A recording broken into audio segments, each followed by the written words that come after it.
मेरा हिजाब मेरी पहचान है।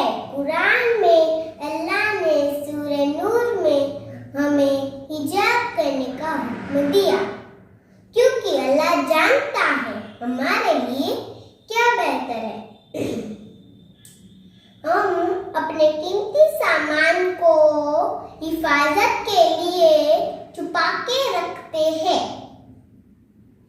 तो क्या हमें हमारे कीमती सामान से भी अफजल नामूस की हिफाजत के लिए उसे पर्दे में नहीं रखना चाहिए। एक बेपर्दा औरत अपने साथ जहन्नुम की आग लेके घूमती है। जो भी उन्हें देखता है वो भी उस जहन्नुम की आग की लपेट में आ जाता है। हमारा हिजाब शहीदों के खून से भी ज्यादा अफजल है। बीबी फातिमा अलैहिस्सलाम की कनीज हमेशा हिजाब में रहती है और मैं छोटी सी कनीज होने के नाते अहद करती हूँ कि मैं हमेशा हिजाब में रहूंगी, ताकि मेरे अल्लाह मेरे से राजी हो।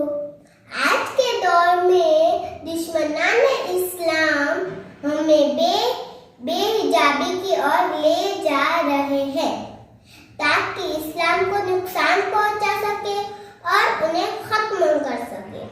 दुनिया में जहाँ जहाँ बेहयाई फैली है वहाँ पे इस्लाम मिट चुका है या इस्लाम की रूह खत्म हो गई है। खुदा